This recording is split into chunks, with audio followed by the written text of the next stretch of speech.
Bonjour et bienvenue à tous dans ce cours de fiscalité. Nous allons aborder le chapitre 2, à savoir les principes et les mécanismes de la TVA, et définir le champ d'application de cet impôt. Rappelons tout d'abord que TVA signifie taxe sur la valeur ajoutée. La taxe sur la valeur ajoutée a été créée par les Français en 1954 et instituée aussi en France depuis cette date.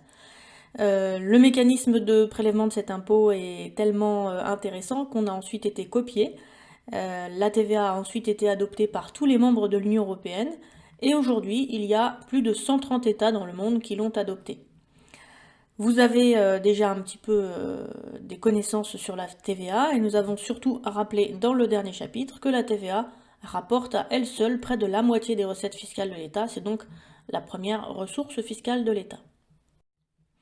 Dans ce chapitre, on verra dans une première partie et donc dans cette première vidéo la présentation des mécanismes de base de la TVA, avec à la fois les principes, le mode de calcul et quelques applications. Et dans la deuxième partie, qui fera l'objet d'une deuxième vidéo, nous serons amenés à définir le champ d'application de la TVA, à savoir les personnes assujetties, la nature des opérations imposables et la territorialité de la TVA. Commençons tout de suite par la présentation des mécanismes de base de la TVA. La TVA, c'est un impôt qui frappe la consommation des biens et des services. Donc c'est vous, consommateurs finaux, qui quand vous allez faire vos courses, vous payez en fait un montant TTC qui est composé d'un montant hors taxe et de TVA. Mais ce montant de TVA que vous reversez aux entreprises, les entreprises n'ont pas le droit de le garder. La charge de l'impôt incombe au consommateur, donc repose sur le consommateur, mais la collecte de cet impôt repose sur les entreprises. Une fois que les entreprises ont récolté votre TVA, eh bien, elles vont devoir la reverser. La reverser à qui? Eh bien, à l'État. Cette TVA, donc, qui constitue un impôt, est calculée sur la valeur ajoutée créée par les entreprises, c'est-à-dire sur la richesse créée par les entreprises. Considérons les opérations d'achat et de vente. On va commencer par la vente. Jusqu'à présent, nous avions simplifié ces opérations en mettant en évidence, lors d'une vente, un flux réel sortant et un flux monétaire immédiat ou différé rentrant. Voici ce qui se passe en réalité. Concrètement, lorsque vous vendez à un client, le client il ne va pas vous payer simplement le hors-taxe, il va vous payer un montant TTC qui se compose du montant hors-taxe et de TVA.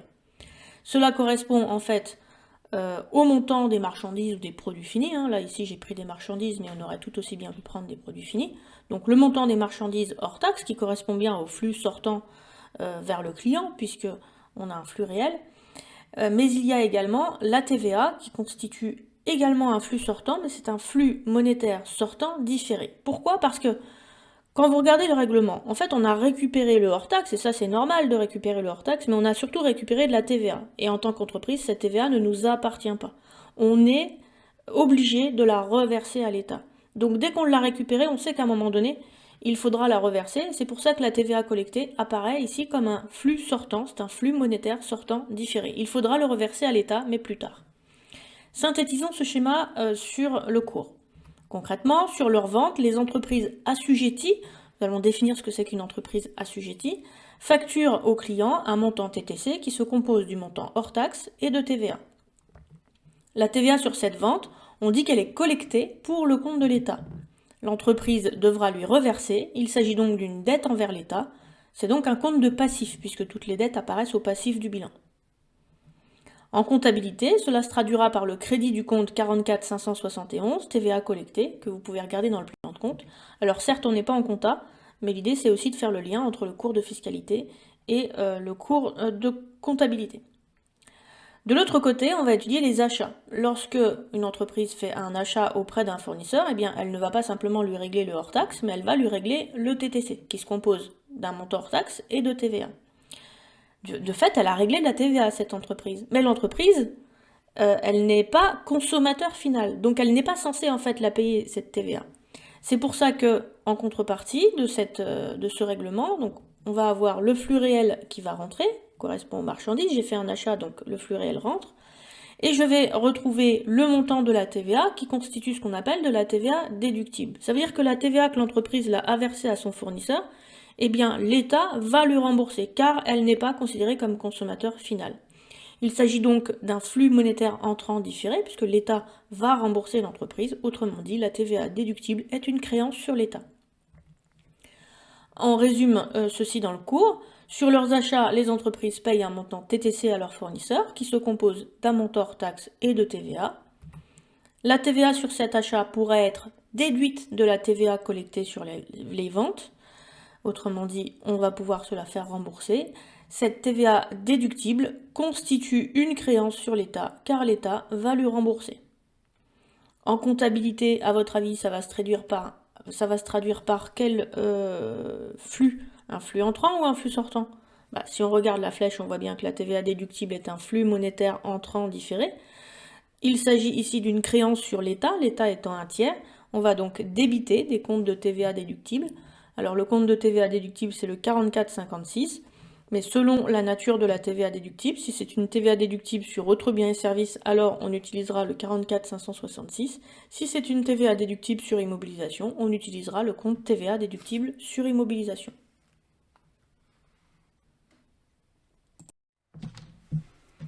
Donc vous l'avez compris, l'entreprise, sur ses ventes, a de la TVA collectée qu'elle doit reverser à l'État, et sur ses achats, elle a de la TVA déductible qu'elle va pouvoir se faire rembourser.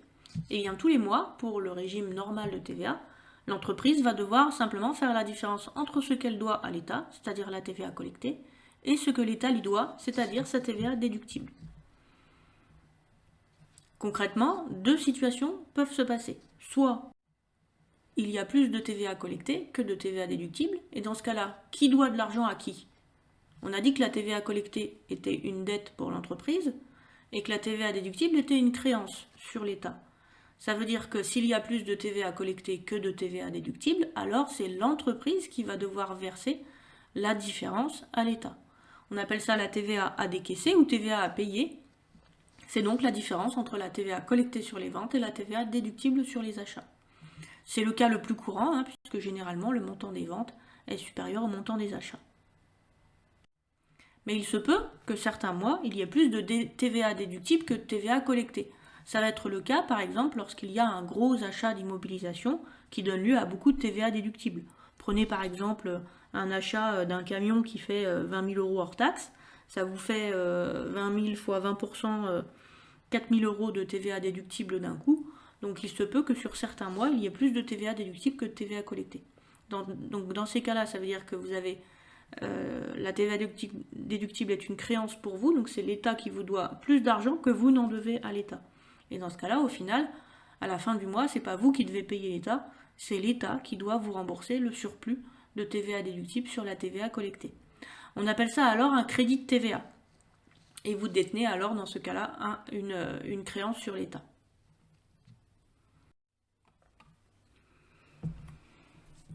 Donc si vous avez bien compris, la TVA n'est pas une charge pour l'entreprise assujettie puisqu'elle n'a pas d'incidence sur son résultat. En effet, la TVA va passer par l'entreprise, mais elle ne va pas l'appauvrir. Elle collecte la TVA et elle la reverse. Elle paye de la TVA à ses fournisseurs, mais elle se fait rembourser. Et c'est pour ça que la TVA n'est pas enregistrée dans les comptes de la classe 6. Ce n'est pas une charge, c'est enregistré dans les comptes de créances et de dettes. La TVA est à la charge, on le retient, du consommateur final. C'est le consommateur qui la paye lors de ses achats. Il la paye à l'entreprise et l'entreprise va devoir le reverser à l'État. L'entreprise apparaît donc en matière de TVA comme un simple collecteur d'impôts pour le compte de l'État. Le contribuable, c'est bien le consommateur. Le redevable, c'est bien l'entreprise. C'est l'entreprise qui reverse. La TVA est donc qualifiée d'impôt indirect. Pour calculer la TVA, il va falloir appliquer à ce qu'on appelle la base imposable un taux qui est prévu par la loi. Vous connaissez les différents taux de TVA ou pas? Non? Ça vous dit quelque chose? Quand, je sais pas, vous achetez un paquet de Mikado, qui est mon paquet de biscuits préféré, au chocolat noir, je vous rappelle. C'est quel taux de TVA? Vous vous rappelez?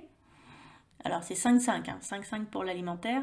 Et si j'achète une voiture, les voitures c'est 20%. Il y a d'autres taux de TVA qu'on verra tout à l'heure. Donc là, l'idée, c'est de savoir déjà comment est-ce qu'on calcule un montant de TVA. Donc il faut déterminer d'abord la base imposable. Pour déterminer la base imposable, en fait, on va facturer et sur la facture devra apparaître le montant hors taxe de ce qui a été facturé. Donc par exemple, 4 paquets de Mikado à 1 euro l'unité.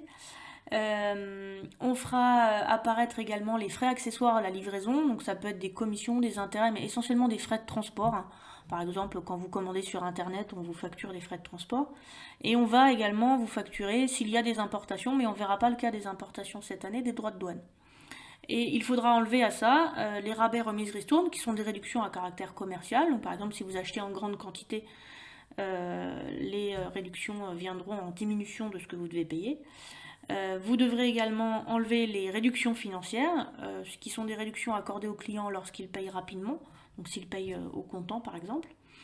Et donc en mettant tout ça dans l'ordre dans la facture, on apprendra ça en comptabilité, eh bien vous déterminerez la base imposable. Ensuite, il va falloir appliquer à cette base imposable un taux de TVA. Donc vous m'avez dit que vous connaissiez des taux de TVA, donc 5, 5 et 20%.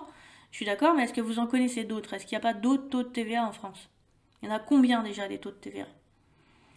En fait, depuis 2014, il y en a 4. Il y a le taux normal qui est à 20%. Vous avez un taux réduit qui est à 10%, ou qui est un taux plutôt, pas un taux réduit, un taux intermédiaire. Vous avez un taux réduit qui est à 5,5% et un taux particulier qui est à 2,1% uniquement pour certains éléments. Donc, voyons ce qui est soumis à ces différents taux. On commence par le taux à 2,1%. À 2,1%, vous retrouvez les médicaments remboursables par la sécurité sociale, donc qui sont soumis à ce taux. Donc par exemple, vous achetez, je ne sais pas, du paracétamol. Le paracétamol est remboursé par la sécurité sociale, donc il y a 2,1% de TVA dans le prix de ce médicament. Les journaux quotidiens et périodiques sont également soumis à un taux de TVA à 2,1%. Les journaux quotidiens et périodiques, mais pas des journaux particuliers. Donc par exemple, si vous achetez Playboy, qui est un magazine plutôt érotique, eh bien il n'est pas soumis à un taux réduit de 2,1%, puisqu'on n'est pas là dans la transmission d'informations. Ça c'est pour la petite anecdote. Plus étonnant, la contribution à l'audiovisuel public, donc ce qui finance les chaînes du secteur public, est soumise elle-même à la TVA de 2,1%. Donc finalement, c'est comme si vous aviez une taxe sur une autre taxe, c'est un petit peu particulier. Vous avez également, pour favoriser le domaine de la culture, les 140 premières représentations théâtrales et de cirque, donc qui sont soumis à un taux réduit, ce qui permet de lancer le spectacle et de dégager un petit peu plus de marge pour les entreprises. Et puis également la vente d'animaux vivants, de boucherie ou de charcuterie effectuée par des redevables de la TVA à des non-assujettis. Donc les redevables de la TVA, c'est les entreprises, et les non-assujettis, ce sont des personnes qui ne doivent pas collecter la TVA et ne doivent pas la déduire, donc par exemple des particuliers. À 5,5%, on va retrouver l'essentiel des produits alimentaires. Alors l'essentiel, sauf exception, puisque je vous ai dit qu'en fiscalité, il y avait beaucoup d'exceptions. Donc la confiserie n'est pas soumise à 5,5% parce qu'il y a du sucre dedans et c'est pas bon pour la santé. Donc ça va être taxé à 20%. Le chocolat, ça dépend du chocolat. Le chocolat de ménage de base va être soumis à un taux de 5,5%. Mais le chocolat noir va être plutôt soumis à un taux de 20%. Mais les chocolatiers essayent de faire en sorte que ce dispositif change, puisqu'ils voudraient bien avoir un taux de TVA à 5,5% pour pouvoir proposer des prix plus attractifs. Et puis traditionnellement, la margarine et les graisses végétales, qui s'opposent en fait au beurre, sont soumises à un taux de 20%. Alors l'idée c'est que dans le beurre il y a du lait et qu'à un moment donné on a voulu favoriser les producteurs de lait. Et donc du coup on a taxé à 20% la margarine, qui est un produit qui remplace le beurre, et on a laissé à 5,5 le lait. Mais depuis, on a montré que finalement les graisses végétales avaient aussi des apports pour la santé. Donc là aussi, chaque année, les fabricants de margarine et de graisses végétales demandent à pouvoir bénéficier d'un taux à 5,5%. Le caviar est également taxé à 20%, c'est considéré comme un produit de luxe, et tout ce qui est boisson alcoolisée, c'est également taxé à 20%. Ensuite, toujours à 5,5%, vous avez la restauration et la vente de produits alimentaires préparés si la consommation différée est possible. Ça veut dire que concrètement, si vous achetez un sandwich, ça ne marche pas parce que votre sandwich, vous devez le manger tout de suite. Mais si vous achetez un pain au chocolat, vous allez me dire, mais c'est quoi la différence entre le pain au chocolat et le sandwich? Eh bien, on considère que le pain au chocolat, vous n'êtes pas obligé de le manger tout de suite, vous pouvez le conserver et le manger le lendemain. De manière générale, c'est les produits alimentaires qui sont préparés, donc éventuellement avec une couverture plastique dessus, qui permet ensuite de le mettre au micro-ondes, qui sont soumis à un taux de TVA à 5,5%. Mais c'est vraiment le fait de pouvoir faire une consommation différée qui fait qu'il y a un taux à 5,5%, parce que sinon la restauration c'est à 10%. Vous avez également les livres qui sont à 5,5%. Le taux a été baissé pour favoriser la consommation de produits culturels. L'abonnement au gaz et à l'électricité, mais pas la consommation. La consommation est soumise à un autre taux. Les places de cinéma, théâtre et concerts, hors première représentation qu'on a évoquée tout à l'heure. Les équipements et prestations pour personnes dépendantes sont également soumises à un taux réduit. Les boissons sans alcool et eau, mais uniquement en bouteille et en canette, parce que ça permet une consommation différée. Si par contre vous prenez des boissons, mais sous forme d'un gobelet du type des fast-food, et vous avez juste un gobelet, eh bien vous ne pouvez pas envisager de consommer cette boisson plus tard, puisque les bulles vont partir, et donc ça sera soumis à un taux de 10%. Et puis les cantines scolaires du premier et second degré sont également soumises à 5,5%.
Enfin, vous avez le dernier taux, et bien le dernier taux, c'est pour tout le reste. Tout ce qui n'est pas dans des catégories spécifiques est soumis au taux normal. Donc vous allez vous retrouver avec la coupe de cheveux chez le coiffeur, le sweatshirt, l'alcool, les voitures, et puis les confiseries, malheureusement, hein, les confiseries qui sont soumises à 20%.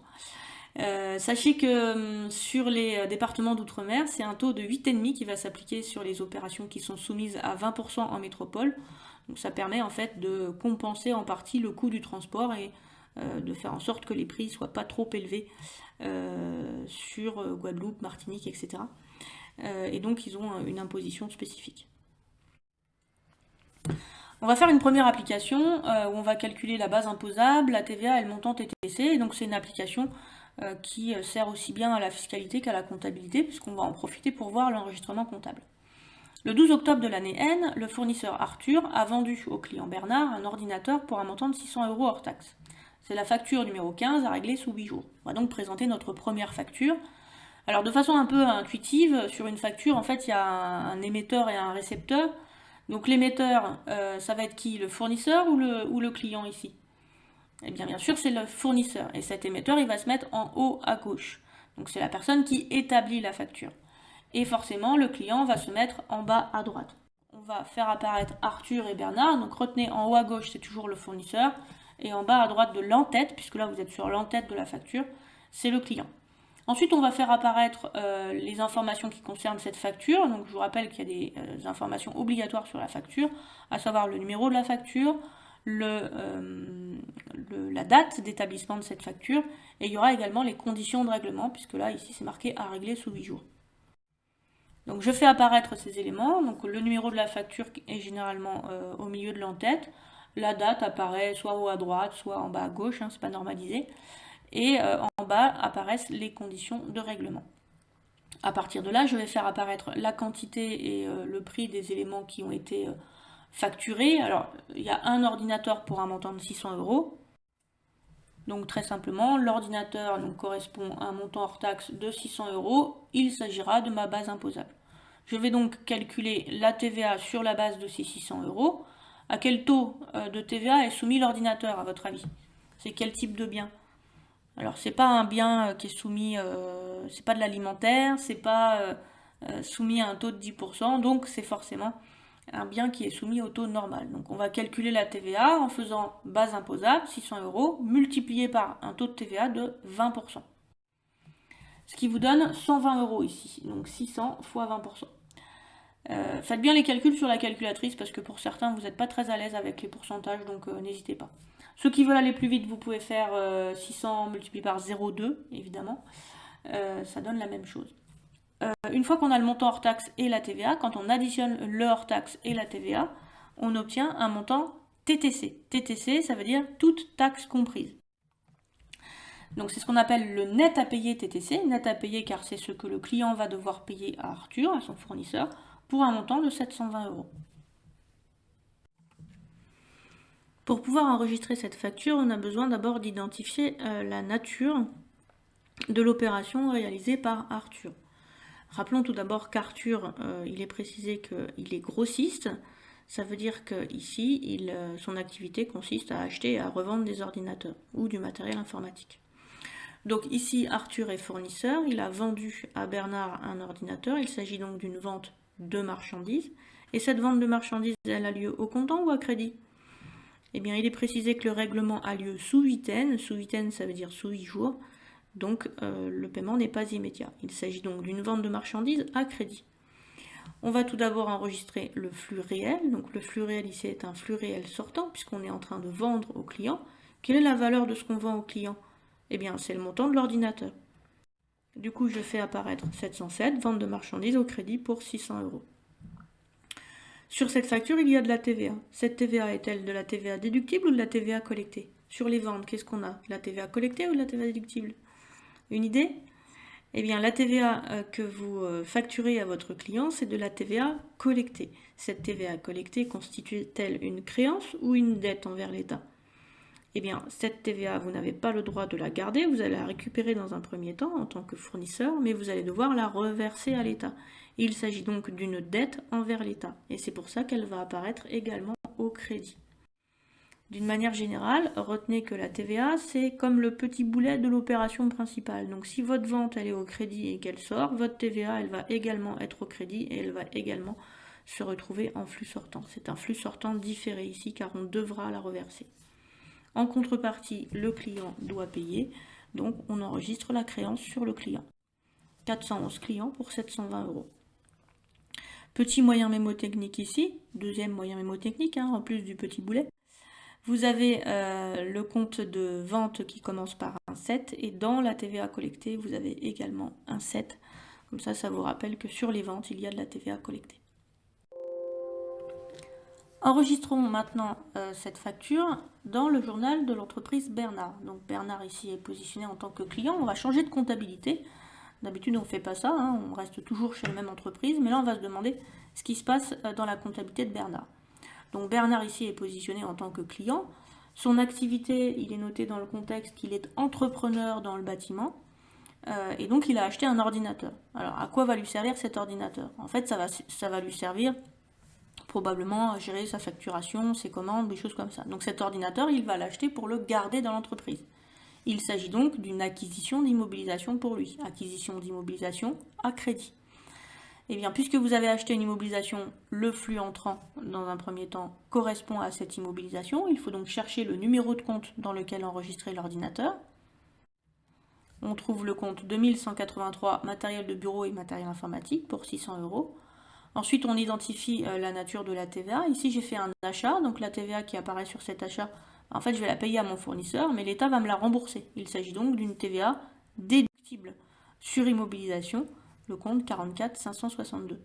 Donc comme pour les ventes, on avait la TVA collectée qui était du même côté que la vente elle sortait, donc la TVA collectée elle sortait. Et bien là, l'achat rentre eh bien la TVA déductible va également être considérée comme un flux entrant. C'est un flux entrant différé car l'État nous remboursera ces 120 € qu'on a ici payé au fournisseur. En contrepartie, nous n'avons pas encore payé ce matériel de bureau et informatique, en tout cas Bernard n'a pas encore payé. Donc il a une dette vis-à-vis de qui? Vis-à-vis d'Arthur, qui est son fournisseur d'immobilisation. Donc en contrepartie, on crédite le compte fournisseur d'immobilisation. Petit moyen mémotechnique, ici, votre acquisition commence par un 2 et votre compte de TVA déductible sur immobilisation finit par un 2. Ça peut vous permettre de vous rappeler quel type de TVA il convient de choisir. Donc on retient que pour calculer le montant de la TVA, il convient de prendre le net hors taxe de la facture. Je dis le net parce que ça peut être net de réduction commerciale et financière. Donc on prend le dernier net de la facture et on multiplie par le taux de TVA qui correspond à ce qui a été facturé. Pour trouver le montant TTC, on prend donc le net hors taxe plus le montant de la TVA. Et de fait, si on remplace l'expression de la TVA dans la deuxième équation, on se retrouve avec montant TTC égale net hors taxe plus net hors taxe fois taux de TVA. Et en mettant en facteur net hors taxe, eh bien ça nous donne TTC égale hors taxe multiplié par 1 plus le taux de TVA. De fait, vous pouvez retrouver un montant hors taxe très facilement en prenant le TTC et en divisant par 1 plus le taux de TVA. Pour faire le lien avec les différents taux de TVA qui existent, prenons les taux les plus simples. Donc je vais prendre ici le pointeur laser. Allez, laser. Vous avez ici, pour le taux de 20%, qui est le plus courant, vous avez le montant de TVA qui correspond à hors taxe fois 0,20. 0,20 c'est 20 divisé par 100. Pour trouver le TTC, on fait hors taxe multiplié par 1 plus le taux de TVA, ça donne 1,2 puisque 20% est égal à 0,2. Et pour trouver le hors taxe, on fait TTC divisé par 1,2. Pour le deuxième taux le plus courant qui est le taux à 5,5, on fait TVA égale hors taxe fois 0,055 ou alors on fait fois 5,5 divisé par 100 sur la calculatrice. Le TTC c'est hors taxe fois 1 plus le taux de TVA, donc 1,055, faites bien attention à bien mettre le 0, et hors taxe égale TTC divisé par 1,055. Donc vous retrouvez les trois formules ici. On continue avec l'explication en fait de la façon que l'on a en France de récupérer la TVA. Concrètement, TVA ça veut dire taxe sur la valeur ajoutée, et la valeur ajoutée c'est la richesse que l'entreprise crée. Cette richesse, on peut la calculer en faisant la différence entre le chiffre d'affaires et les consommations intermédiaires. Les consommations intermédiaires, c'est les achats de matières premières, de marchandises, les autres achats et charges externes, les postes qu'on retrouve dans le bilan. Donc chaque entreprise, en fait, devrait logiquement calculer sa TVA sur sa valeur ajoutée qu'elle devrait calculer. Mais ça obligerait les entreprises à calculer systématiquement leur valeur ajoutée et ensuite à récupérer le montant de cette taxe, ce serait un petit peu compliqué. Donc dans la pratique, on procède en facturant systématiquement le consommateur et en autorisant les entreprises à déduire la TVA qu'elles payent sur ces achats. Voyons comment ça se passe en réalité.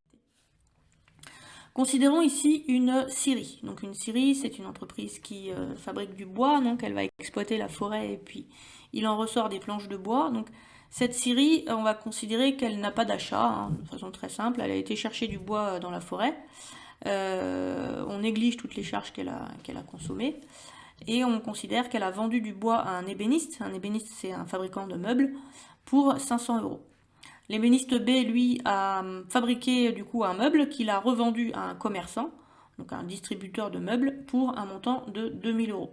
Et le commerçant C a vendu le meuble en question, il l'a revendu puisque c'était un distributeur de meubles, comme par exemple But. Il a revendu ce meuble à un consommateur final qu'on appelle D.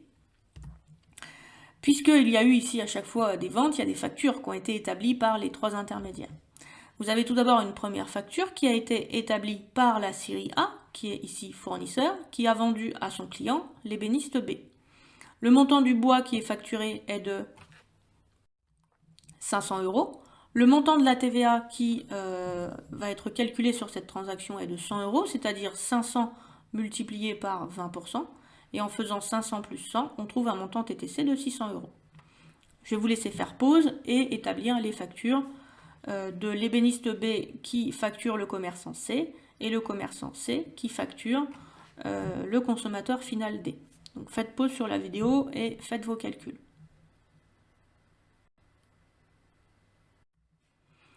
On trouve ici pour l'ébéniste B donc un meuble à 2000 €, une TVA à 20% pour 400 € et un TTC pour 2400 €.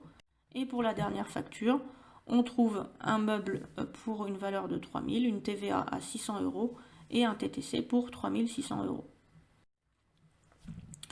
Concrètement, on va se demander pour chaque entreprise quel est le montant de la TVA à décaisser qu'ils ont. Donc, je rappelle, la TVA à décaisser, c'est la différence entre la TVA qu'ils ont collectée et la TVA déductible qu'ils vont se faire rembourser par l'État. Considérons tout d'abord la série A. Donc la série A, elle a vendu à l'ébéniste B, elle a donc ici un montant de TVA qui est de 100 €. Cette TVA est-elle de la TVA collectée ou de la TVA déductible? Eh bien, il s'agit d'une facture ici de vente pour la série A, donc il s'agit d'une TVA collectée sur les ventes pour un montant de 100 €. La série A a-t-elle acheté quelque chose à quelqu'un? Eh bien non, pas dans l'exemple simplifié que j'ai fait ici. Donc, cette série A n'a pas de TVA déductible et de fait, elle a une TVA à décaisser qui est égale à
il a une TVA collectée sur ses ventes de 400 €, une TVA déductible sur achat de 100 €, il a donc une TVA à décaisser de 300 €, TVA à décaisser envers l'État.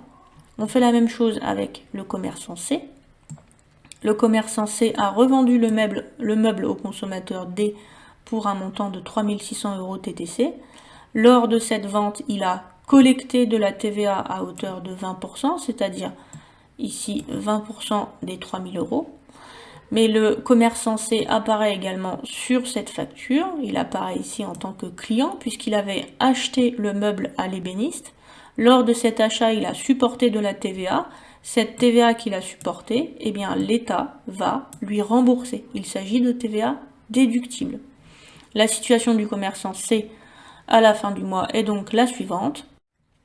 Il a une TVA collectée sur ses ventes de 600 €, une TVA déductible sur ses achats de 400 € et de fait une TVA à décaisser de 200 €. Voyons maintenant ce qui s'est passé sur l'ensemble de ce processus. Désolée pour les problèmes de son et les variations de son, je viens de me rendre compte que j'étais un petit peu trop près du micro et que du coup ça fait un peu d'écho. J'espère que ça vous fait pas trop mal aux oreilles. Voyons ce qui s'est passé donc sur l'ensemble du processus. Globalement, vous avez la série A qui a reversé 100 €, l'ébéniste B qui a reversé 300 et le commerçant C qui a reversé 200 €. Eh bien, le total de la TVA à décaisser qui a été reversé par toutes les entreprises correspond en fait à la taxe qui a été facturée au consommateur final. Puisque quand vous regardez bien, globalement, on a reversé un montant de 600 € qui correspond à l'addition de tous les montants ici que j'ai mis en gris. Et ces 600 € correspondent justement en fait à la taxe qui est à la charge du consommateur final, puisque le consommateur final, lui, il paye ces 600 €, mais personne ne va lui rembourser. Et l'État a bien récupéré ces 600 €. Il les a pas récupérés uniquement par le commerçant C, hein. Il les a récupérés par l'ensemble des acteurs du processus économique. Voilà pour cette première partie de cours. Je vais vous inviter à faire quelques exercices pour voir si vous avez bien compris les notions. Pour cela, vous prenez votre polycopier de TD à la page 5. Vous allez me faire l'exercice 1. Donc il s'agit simplement de reprendre la liste des taux de TVA et de vous demander à quel taux sont soumis les différentes opérations. Il suffit juste de cocher. Ensuite, vous me ferez l'exercice 2 pour bien comprendre la notion de TVA collectée et de TVA déductible. Donc il y a différentes opérations qui sont réalisées entre différentes entreprises. Il s'agira d'identifier à chaque fois qui est vendeur, qui est acheteur. Établissez-moi les factures qui sont établies. Établissez-moi les factures établies, c'est vachement français. Établissez-moi les factures qui ont lieu lors de ces échanges. Et ensuite, vous devez me déterminer, comme on l'a fait dans le cours, le montant de la TVA à reverser à l'État ou le crédit de TVA éventuellement. Et ensuite, vous me ferez l'exercice numéro 4 qui consiste à calculer soit des montants de TVA, soit des montants TTC, soit de retrouver un hors-taxe. Donc l'idée est de savoir un petit peu se familiariser avec les calculs de TVA. Voilà, bon courage!